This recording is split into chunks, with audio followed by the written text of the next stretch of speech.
Misalnya Bapak, Nabi yang terkenal dengan kesabarannya, Nabi yang diuji oleh Allah dengan begitu banyak ujian, tetapi kesabaran seorang Nabi ini tidak mampu menutupi keinginannya untuk tetap memiliki anak keturunan. Nabi Zakaria misalnya, itu kan Nabi yang terkenal dengan kesabarannya. Kenabiannya dilakukan bukan saja oleh orang lain, bahkan keluarganya. Nabi yang dilempari batu, Nabi yang diintimidasi, Nabi yang terkenal dengan kesabarannya. Tetapi sampai beliau usia lanjut, itu beliau tetap memiliki keinginan, bagaimana caranya ya Allah saya punya anak. Kita baca misalnya di surah Maryam, dzikru rahmati rabbika abdahu Zakaria idz nada rabbahu nidaan khafiyya. Itu dalam ilmu balaghah menunjukkan keinginan yang menggebu-gebu. Nabi Zakaria itu nada rabbahu. Nada itu kan berdoa, tetapi asli kata nada itu memanggil, menjerit Rabbahu kepada Allah, tetapi dengan nidaan khafiyah, dengan panggilan khafiyah yang suaranya itu lembut lagi tersembunyi. Orang biasanya kalau manggil itu kan suaranya apa itu? Keras. Tapi kata Quran, di sini Nabi Zakaria berdoa kepada Allah dengan doa khafiyah yang lembut dan tersembunyi, seolah-olah Nabi Zakaria mengatakan, ya Allah, kalau harus berteriak kepengen punya anak, suara saya sudah habis. Saya berdoa kepadamu sepanjang masa. Bahkan bisa digambarkan pada ayat selanjutnya, gambaran keinginannya itu Nabi Zakaria ngomong lagi, qala rabbi inni wahanal azmu minni wasta'ala ar-ra'su sayba walam aku bidu'aika rabbi syaqiyya. Secara umum Nabi Zakaria itu ngomong sama Allah, ya Allah, hari ini wahanal azmu, saya ini tulangnya tidak lagi kokoh berdiri, usia saya tidak lagi muda. Itu sudah menggambarkan masa tua renta. Wasta'ala ra'su sayba, yang namanya kepala saya itu sudah dipenuhi oleh uban, sehingga uban itu kayak api yang menyala-nyala. Ini untung Nabi Zakaria sudah tidak ada. Kalau Nabi Zakaria masih ada sekarang dengan kondisi wahanal admu wasta'ala ra'su sayba, itu termasuk kandidat capres yang kuat itu. Kenapa? Karena rambutnya sudah apa itu? Berubah. Mukanya itu sudah banyak apanya itu? Kerutannya. Dan kemarin kata Pak Presiden, tanda-tanda itu orang kursi rakyat dan itu bagus untuk dicalonkan presiden, itu banyak keriputnya sama rambutnya apa ini? Putih. Itu Nabi Zakaria, itu rambutnya sudah putih, tulangnya sudah apa itu? Sudah nggak sekokoh dulu lagi, kata beliau. Istrinya Elizabeth itu tidak lagi muda, usianya 80 tahun, suaminya 90 tahun. Ini kakek-kakek sama nenek-nenek itu doa, walam akun bidu'aika rabbi syaqiyya, walam aku bidu'aika rabbi syaqiyya. Saya ini, kata Nabi Zakaria, tidak akan pernah ya Allah bosan dan berhenti berdoa, karena saya tahu orang yang berdoa kepadamu itu hidupnya tidak akan kebelangsang. Itu doa itu diijabah sama Allah. Waktu beliau berdua doa, itu yang paling takut mendengar doa itu mungkin dokter kandungan, ya. Kata dokter kandungan, ini kalau doanya mustajab. Bapak bisa bayangin, nenek-nenek 80 tahun hamil, ya kan? Nanti melahirkannya gimana? Melahirkan normal salah, pakai sesar juga salah. Sudah keriput tua, nanti disesar, takut tidak balik lagi nanti kulitnya. Itu kalau pakai operasi. Kalau lahiran normal, ini bapak nih pernah nggak lihat istrinya melahirkan? Itu tarikan napasnya luar biasa. ditarik napas dalam-dalam, dihembuskan untuk dorong bayi.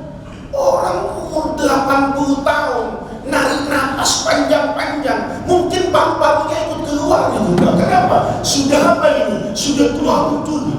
Tapi Nabi Zakaria yang tua kayak begitu, itu tetap Pak memiliki keinginan untuk memiliki apa itu? Anak. Itu naluri yang akan dimiliki oleh siapapun, bahkan seorang nabi yang sabar, seorang penguasa yang hebat Pak, punya segala-galanya. Ya, kekuasaannya tidak dibatasi oleh aturan, kekayaannya kekayaan yang mutlak. Itu yang namanya Fir'aun.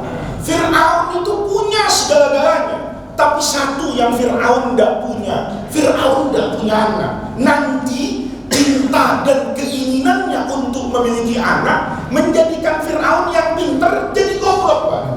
Bapak baca itu di dalam apa ini? Di dalam kisahnya di dalam Al-Quran itu. Fir'aun itu punya semuanya Pak. Semuanya udah punya, kecuali satu yang Fir'aun tidak punya, anak. Naluri itu Bapak tidak mungkin disembunyikan dan tidak tergantikan dengan kekuasaan dan harta. Buktinya apa? Kan masih ingat ceritanya itu, pas Nabi Musa mau lahir, itu Allah buat skenario untuk ibrah buat kita, itu luar biasa. Waktu Nabi Musa mau lahir, itu malamnya Fir'aun itu, sehari sebelumnya Fir'aun itu mimpi dipatok ayam. Fir'aun tuh kepikiran, Masya Allah, ini kalau Fir'aunnya muslim, subhanallah, ada ayam ini berani matok kepala. Sementara semua kekuatan dunia hari itu tunduk sama Fir'aun. Haman, itu kan jenderal tentara yang punya senjata, itu sujud di kakinya Fir'aun. Bal'am itu kiai hebat itu, orang alim yang luar biasa kecerdasannya, itu tunduk dengan siapa itu? Fir'aun. Orang kaya yang paling kaya yang namanya siapa itu? Qarun, itu menjadi mendukung Fir'aun. Bapak bayangin, kalau saya didukung kayak begitu Pak, jadi saya presiden, ya kan? Jadi saya presiden itu. Kenapa? Saya punya senjata militer ada di belakang saya. Yang kedua, fatwa ini, kiai dukung semua. Kamu tidak pilih Faiz masuk neraka loh, kamu berarti tidak mendukung Islam. Oh, kiai sewaktu itu bilang begitu Bang. Ini pokoknya pemimpin yang benar Fir'aun. Yang ketiga Pak, pemilik modal, Qarun. Itu siap Tuhan mau kampanye di mana, ya kan? Saya siapkan apanya ini, dananya triliunan. Itu tiga kekuatan sosial, militer, kiai, agama dengan pemilik modal, itu semuanya sujud di kaki siapa ini? Fir'aun. Maka malam-malam Fir'aun itu bilang, Mas, ini ayam berani betul, kiai takut, jenderal takut, ya kan? Konglomerat sujud, ini ada ayam berani. Kepikiran. Karena kepikiran, Fir'aun kemudian apa itu? Nanya sama dukunnya. Ini bapak kalau banyak pikiran terus nanya dukun, turunan Fir'aun. Kenapa? Karena Fir'aun begitu. Dia kebanyakan pikiran, nanya sama siapa itu? Dukun. Bukan istikharah, bukan tahajud, bukan duha. Main apa ini? Main dukun. Nanya sama dukunnya, Mbak, ini piye Mbak? Gimana ini? Ya, saya ini kok mimpi dipatok apa ini? Itu Fir'aun Mbak. Cerita sama dukunnya itu menarik itu. Dukunnya mungkin ngomongnya sembarangan, tapi semua hari itu Allah bikin jadi skenario yang indah itu. Kata dukunnya, Tuan Raja, lahir sekarang ini bayi laki-laki yang akan menghancurkan kekuasaannya siapa itu? Raja. Maka Fir'aun dengar kayak gitu, langsung bikin apa ini? Aturan. Kata Fir'aun, semua bayi laki-laki yang lahir malam ini semuanya harus diapakan itu? Dibunuh. Baik. Ya, Fir'aun punya mau, Fir'aun punya aturan itu sebejat-bejatnya pemimpin itu ya Fir'aun. Ya, maka kita punya pemimpin kayak apapun itu syukuri Pak, ya kan? Alhamdulillah kita tidak hidup di masa siapa itu? Fir'aun yang saenak dewe kata orang Jawa. Fir'aun bilang bunuh semua. Bapak tahu kan ceritanya?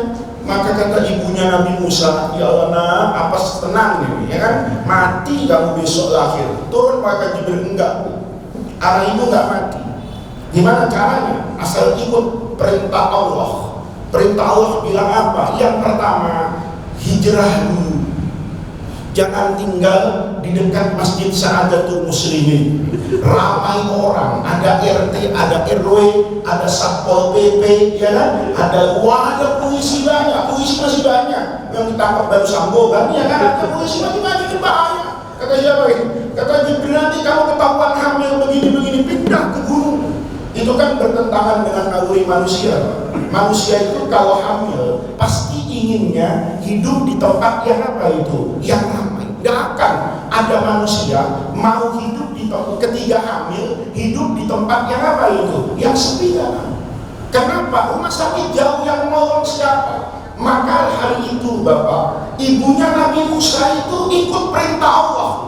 Ibaratnya asalnya di kampung Makassar ini, langsung pergi ke atas gunung apa itu? Gunung gede yang sepi dan sunyi. Lahir di situ supaya tidak ada siapa ini? Tidak ada orang yang tahu. Begitu lahir, kepikiran lagi ini kalau kemarin hamil bisa saya umpetin, saya pindah. Tapi kalau punya anak, kan ada tangisan bayi, ada suara, cepat atau lambat, nanti ada orang yang tahu. Dilapor sama Fir'aun, urusannya jadi apa ini? Jadi repot. Maka kemudian ketiga itu turun lagi malaikat siapa ini? Malaikat Jibril. Turun malaikat Jibril. Begitu turun lagi kata malaikat Jibril, Bu, mau selamat enggak? Apa kata ibunya? Gimana caranya? Kata malaikat Jibril, buang anakmu ke sungai. Kalau engkau buang anakmu yang masih bayi ini ke sungai, inna raddu, kami janji, kata malaikat Jibril, saya balikin anakmu itu, selamat anakmu, asal dibuang ke sungai, waja'iluhu minal mursalin. Bukan cuma itu, bonusnya jadi apa itu? Jadi nabi. Bayangin ya, kalau saya hari itu, saya bully malaikat Jibril itu. Apa Jibril? Anak saya mau jadi apa? Jadi nabi, harus dibuang. Lu malaikat cap apa? Saya bilang, lah iya, kenapa? Kalau ini betul jadi nabi, jadi rasul, kan Jibril harus ngapain itu? Ngawal, jaga, nyelamatin. Ini kok malah dibuang? Saya bilang, itu malaikat bener apa enggak? Cap apa? Itu logikanya. Tapi orang itu, Allah ajarkan, agama itu enggak 1 tambah 1. Ada cinta itu harus memeluk, tapi ada masa di mana sayang dan cinta itu harus membuang dan melepaskan. Dibuang, dilepaskan. Kata malaikat Jibril, taruh di sungai. Kata ibunya, siap, ditaruh Pak di sungai. Lihat ini, cerita itu kan indah. Begitu ini jalan di sungai kayak Ciliwung misalnya, sampai dari Bogor, Depok, kemana-mana, Fir'aun sama istrinya ada di Ancol, gitu. Ya, begitu ada di Ancol di tepi pantai, mata istrinya melihat apa itu? Kotak kayu. Kata istrinya, abang, ambil kotak itu. Saya kepengen kotak itu. Kata Fir'aun, untuk apa? Itu kotak kalau ada duitnya paling banyak 300 juta. Uang kita di Tanjung Priuk 100 kontainer itu belum kita bongkar gitu. Ngapain cuma kotak apa ini? Kecil. Itu untuk menunjukkan bahwa hari itu seandainya bukan karena Allah, hilang Nabi Musa.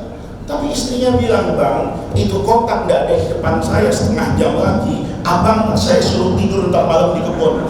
Itu betul. Nabi Fir'aun itu Pak punya kelemahan. Kelemahannya itu terlalu sayang sama istrinya. Itu bahasa sopannya. Bahasa kasarnya takut sama istrinya. Jadi Fir'aun itu takut sama istrinya. Di istana itu luar biasa. Ya, di istana luar biasa. Hebat. Tapi kalau pulang masuk rumah itu takut sama istrinya. Jadi kalau ada kiai kayak saya ini, suaranya keras, kayaknya berani, tapi masuk rumah takut sama istrinya, itu DNA-nya ada Fir'aun. Jadi kalau bapak besok ada ustaz berani di luar doang, tapi kalau di dalam rumah itu ada takut, itu bangsa silsilah nasab. Jangan-jangan ada bau-baunya siapa itu. Fir'aun itu keindahan ciptaan Allah. Fir'aun dibuat kayak gitu, jadi nurut sama bininya. Ya karena takut Fir'aun, ya telepon lah. Siapa yang ditelepon? Ya Laksamana Yudo Margono yang memanfaatkan propertas kasih. Laksamana cari marinir yang paling bagus gitu. Ada apa Tuan Raja? Angkat kotak kayu setengah jam depan bini saya, ya kan? Nggak ada batal dengan propertas nggak jadi panglima kan? Fir'aun kalau punya lautan begitu, diangkat itu kotak kayu, dibuka anak laki-laki. Fir'aun itu bukan politisi kemarin sore. Fir'aun itu bukan bodoh dan tidak punya insting. Begitu dia buka kotak itu, isinya anak. Maka nalurinya bilang, ini yang akan menghancurkan istana dan kerajaan saya. Dan Firaun tidak salah. Apa yang terjadi? Dia cabut pedangnya. Mau diapakan itu? Dibunuh. Itu selesai. Kalau itu terjadi, nggak ada Nabi Musa, nggak ada Taurat itu, nggak ada. Kenapa? Selesai, mati nabinya. Indah sekali. Yang menyelamatkan Nabi Musa siapa? Ansor, Banser, FPI, belum ada. 212 belum reuni waktu itu. Ini kalau kita lihat bapak-bapak, ini skenario Allah. Yang menyelamatkan itu siapa? Naluri, keinginan untuk punya anak. Begitu mau dibunuh, ini Nabi Musa, kan istrinya Asia yang meluk dari belakang. Ya, meluk dari belakangnya saya nggak usah terangkan. Ya, dapat kafir, tidak diridhoi Allah. Ngomong Nabi itu, Qala Rabbi, inna bani min ahli. Ya Allah, segila-gilanya anak saya ini min ahli, dia tetap keluarga saya. Tolong ya Allah, ampuni, maafkan, bawa ke surga. Itu rintihan seorang bapak. Walaupun nanti Allah akan jelaskan nggak bisa ya. Ini bukan termasuk apa ini keluargamu yang saya janjikan selamat, bukan, itu panjang ceritanya. Itu cinta bapak kepada siapa? Itu anak. Cinta anak itu dahsyat. Ya, ini kalau saya ceritain semua cinta kepada anak, dahsyat. Nabi Yakub alaihissalam itu gara-gara cinta sama anak, buta itu karena ketika Nabi Yusuf hilang, itu bapaknya itu nangis setiap hari sampai sampai air matanya itu kering dan merusak pandangan matanya buta. Hebatnya, jangankan ketemu anak, nyium baunya sembuh. Itu cinta. Kan Bapak baca di dalam Al-Quran. Begitu selesai cerita itu, kan nggak usah saya ceritain, panjang banget ya. Begitu selesai cerita itu, saudaranya Nabi Yusuf yang 11 itu, yang dulu membuang Nabi Yusuf kemudian taubat, ya, begitu tahu kisah itu, jadi mereka direkayasa oleh Nabi Yusuf di Mesir berhadap-hadapan, maka kemudian mereka nggak nyangka bahwa Raja Mesir yang mereka mengemis hari ini, innaka anta Yusuf, kamu Yusuf. Iya, anak Yusuf, wahada akhi Binyamin. Kata mereka, subhanallah, kami dulu tidak ridho engkau Yusuf menggantikan kenabian bapak kami. Hari ini Allah malah kasih dua sama engkau. Kau sudah jadi nabi, jadi raja. Ya, sudah jadi raja, jadi nabi.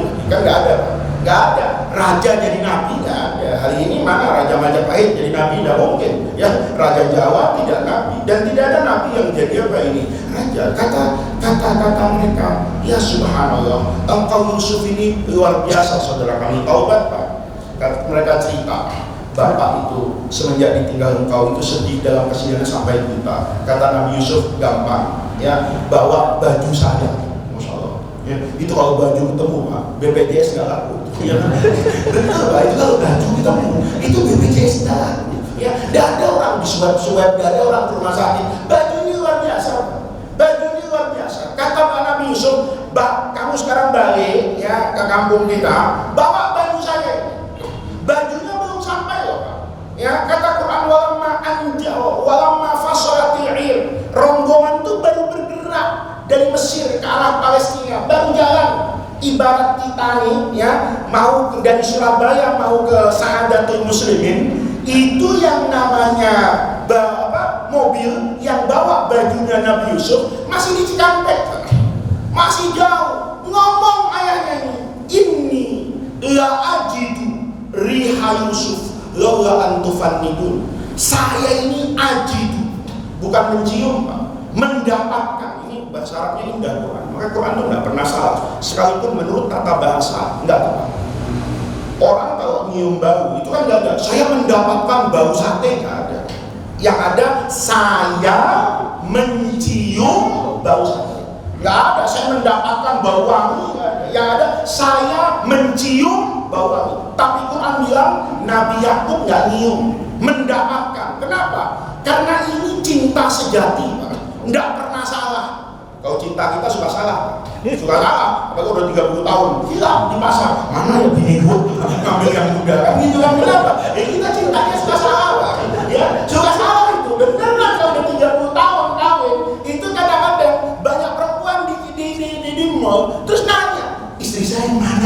Itu dia saru sama bininya dari belakang. Ya, itu kenapa? Karena cinta kita cinta yang aneh-aneh. Tapi cinta bapak sama anaknya itu tidak pernah salah. Makanya mendapatkan. Karena kalau bau itu bisa salah. Saya pernah sekali diundang orang. Terus terang lapar, ya, sampai di tempat itu saya belum makan dari siang. Lapar luar biasa. Ya. Begitu masuk ke rumah ketua masjidnya, itu baunya harum. Ya, dapurnya itu ada dekat dengan ruang tamu. Jadi bunyi saya ngomong masuk. Alhamdulillah kata saya. Habis sebelum ceramah itu makan kayak gini, gurihnya luar biasa. Tahu-tahu keluar Pak, istrinya ketua masjid itu bawa nasi. Yang nasi itu masih ada asapnya, enak betul. Saya pikir nasi gorengnya apa? Taunya saya dilewatin Pak. Dikasih kepada burung perkututnya. Itu orang Jawa punya burung perkutut, katanya nangkep di Gunung Wilis Pak. Ya, ini ibaratnya apa? Ibarat burung perkutut ini bangsawan. Itu harganya 300-400 juta Pak.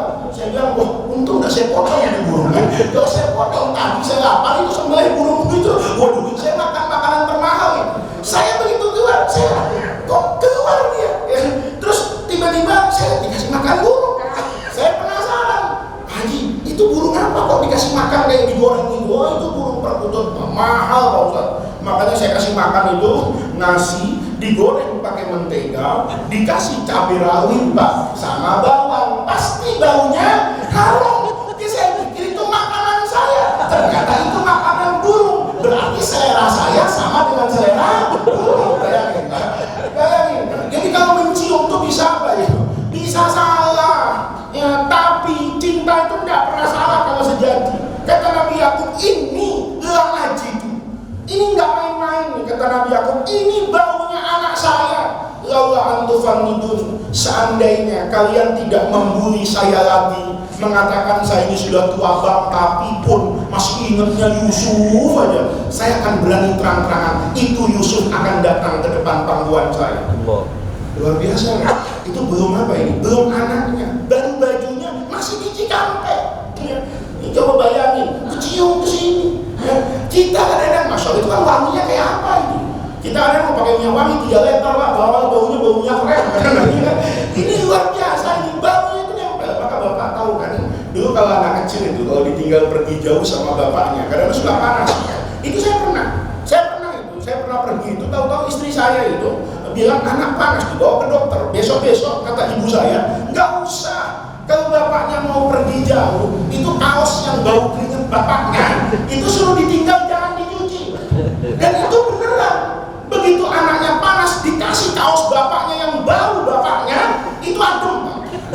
Itu bukan bid'ah, bukan khurafat, ada dalilnya. Kalau itu khurafat itu bulan 8 itu kurang ngaji. Nabi Yakub kan nggak ada bilang terus, saudara-saudara, kata Quran, ini khusus ya buat Nabi Yakub ya, jangan tiru-tiru ya. Enggak. Itu artinya apa? Budaya orang tua kita itu karena dulu sering ngaji Quran. Kita sering ngaji koran sekarang ya kan, makanya aneh-aneh itu ngaji Quran. Oh iya ya, Nabi Yakub itu kangen sama Nabi Yusuf, begitu dilempar bajunya itu luar biasa. Yang falamma anja'ahu Bashir, yang bawa bajunya Nabi siapa ini? Nabi Yusuf itu sampai fa'alqa ala wajhi, bajunya itu Pak ditaruh di mukanya siapa itu? Nabi Yakub. Fartadda basiro, itu mata yang rusak buta itu ya, itu langsung Pak basiro tajam lagi bisa melihat. Itu yang saya bilang, Bapak sekarang coba cari itu di mana baju itu ya. Setiap ada orang sakit gosokin mukanya Pak, sembuh Masya Allah ya. Kalau Bapak mau baju saya bisa nih Pak ya. Keringetnya lumayan nih, kalau Bapak mau ya Bapak lempar aja ke muka Bapak, insya Allah sembuh. Enggak ya. Tamunya transmigrasi bukan pindah ya. Tapi itu namanya cinta. Bapak bisa bayangin apa sih yang membuat baju itu kok bisa membuat mata kepala orang itu jadi apa itu? Jadi dia. Itu jawabannya cuma satu Pak. Itu jawabannya adalah cinta. Siapapun orang kalau sudah mencintai anaknya, maka yang terjadi seperti itu. Oleh karena itu Quran mengingatkan, i'lamu annama amwalukum wa auladukum fitnatun. Ini ujian dari Allah. Kita ini punya anak itu bangga, punya anak itu senang. Tapi dalam setiap kesenangan dunia di situ ada ujian dari Allah Subhanahu wa Ta'ala. Maka kalau kita tahu cinta kita kepada anak seperti itu, fitrah manusia seperti itu, ingat, anak itu harus diapakan itu? Dididik dan diperhatikan. Bukan cuma dididik dan diperhatikan, yang paling sering dilupakan adalah didoakan. Hari ini orang tua tuh sering kan? Biaya sekolah dikasih, motor dikasih, handphone dikasih, doa enggak. Bapaknya udah lupa. Kenapa? Sudah materi yang terlalu kuat, Pak. Padahal ini kalau nanti waktunya cukup, Bapak ya kapan-kapan diterusin lagi. Kalau waktunya cukup, agama itu Pak, yang pertama kali tentang anak itu adalah doa. Adalah doa.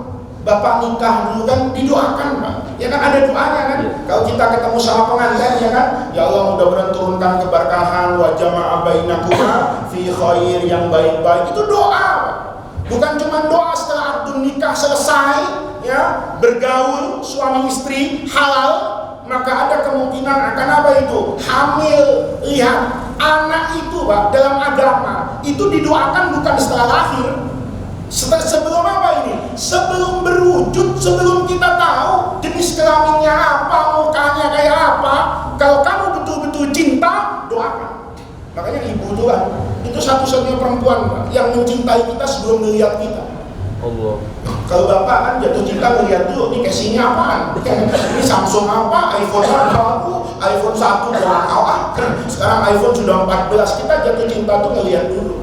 Tapi seorang perempuan itu bisa mencintai apa yang ada di dalam rahimnya tanpa dia pernah tahu ini laki, perempuan, ganteng, cantik, itu cinta apa?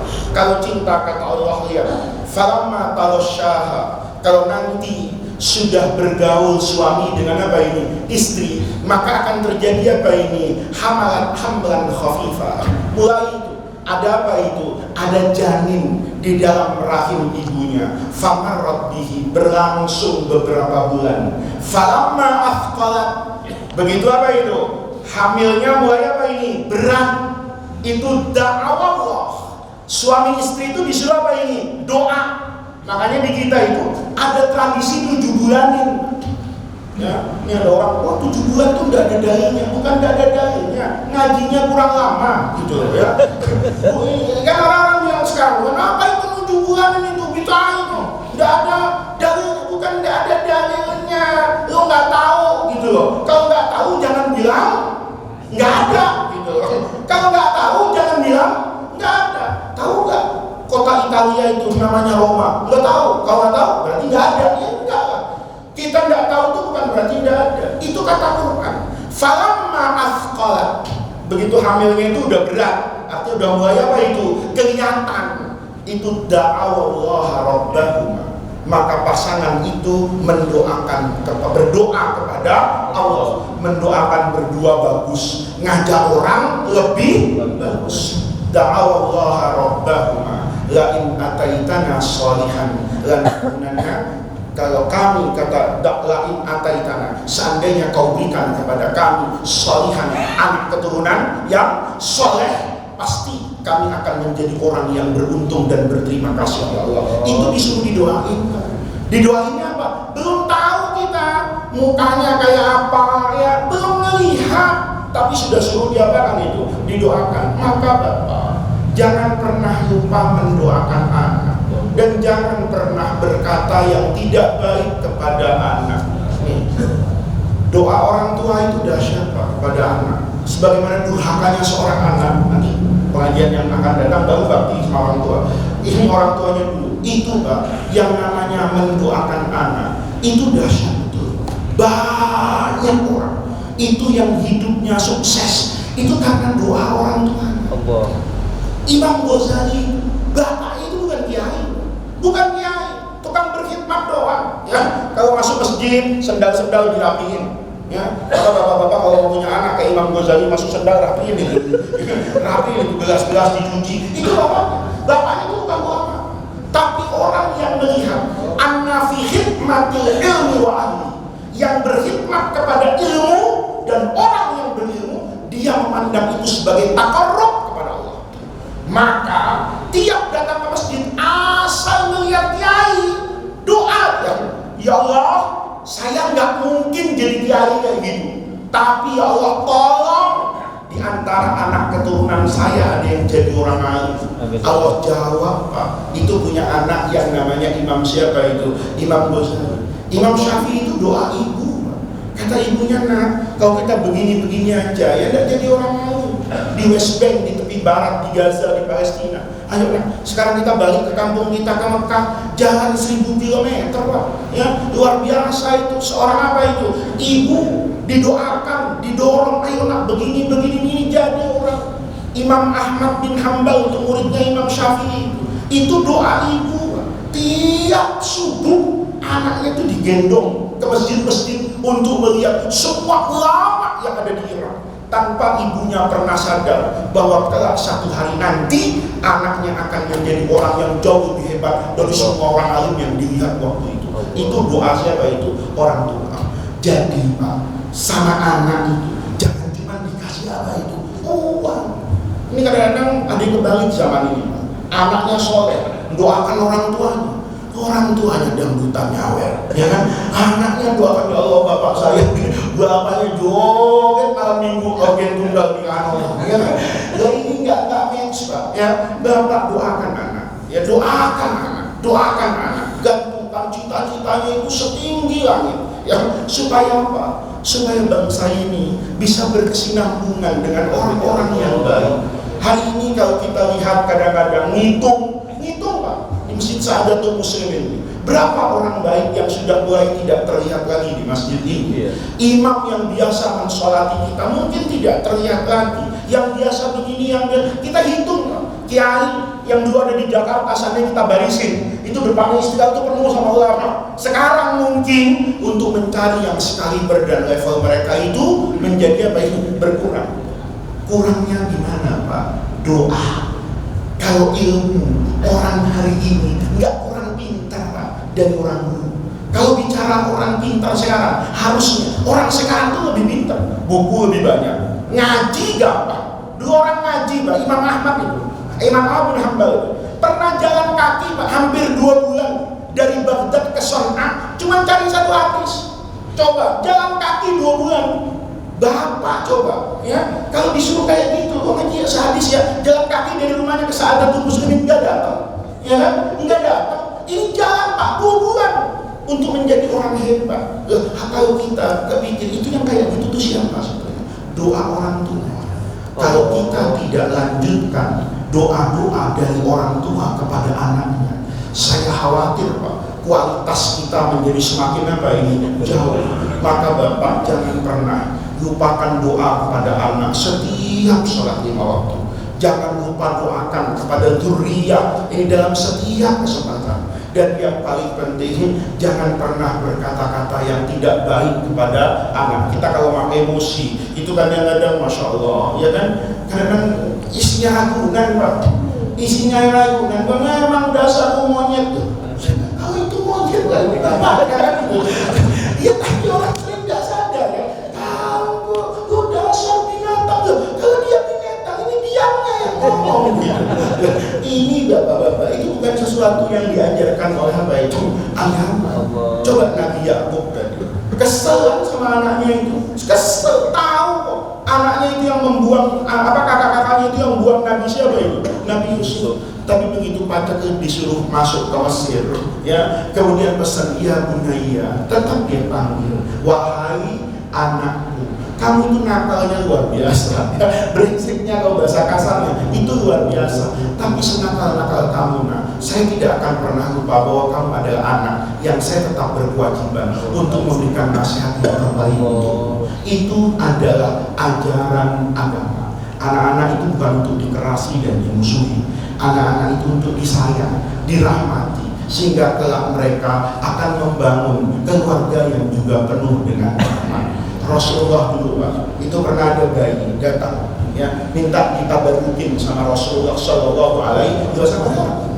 Nih anak bayi, ya Rasulullah, tolong ini anak saya, doakan ya Rasulullah. Kalau bahasa Betalinya gampangnya, sembur ya Rasulullah.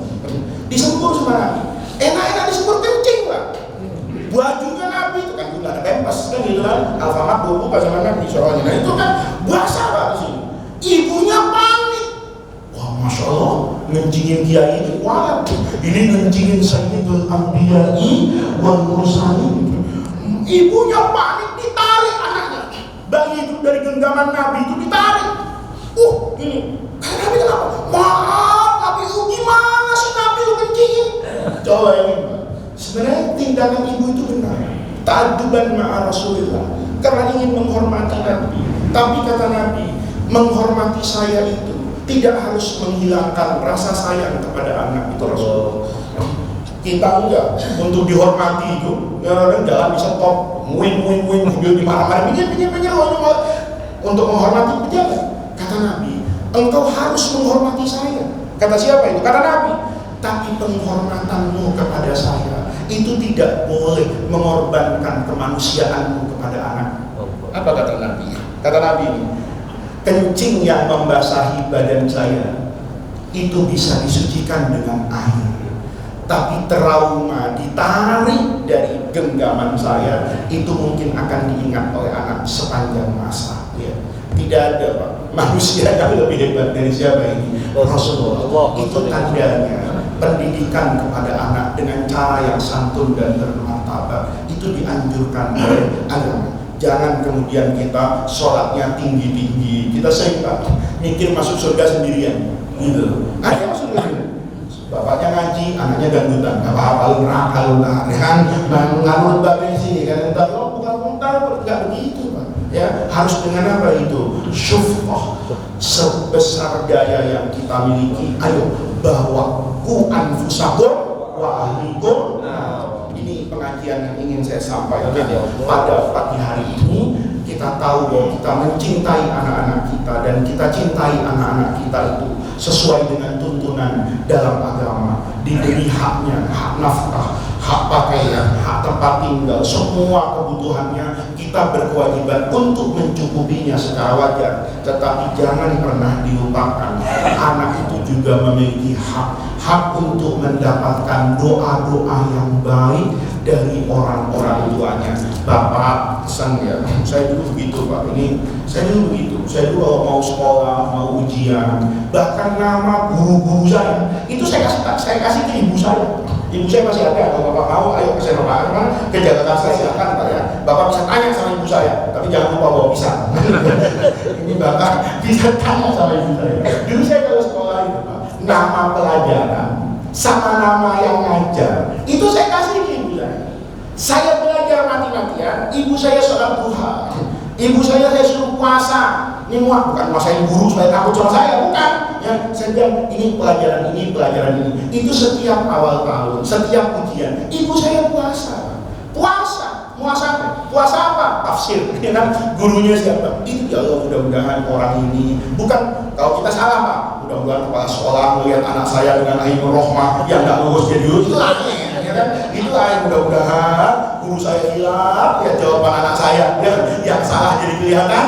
Benar nggak gitu doanya? Ya. Doanya ya Allah, mudah-mudahan gurunya anak saya itu ridho ngajar anak saya. Mudah-mudahan ilmu yang disampaikan itu cara mendidik anak. Ketika saya tahu seperti itu, maka akan saya lakukan. Itu yang paling yang hilang dari kita dulu di pesantren di Solo itu. Ya, kayak Mustafa Misri itu cerita, ada di satu pondok itu, santrinya banyak yang nakal.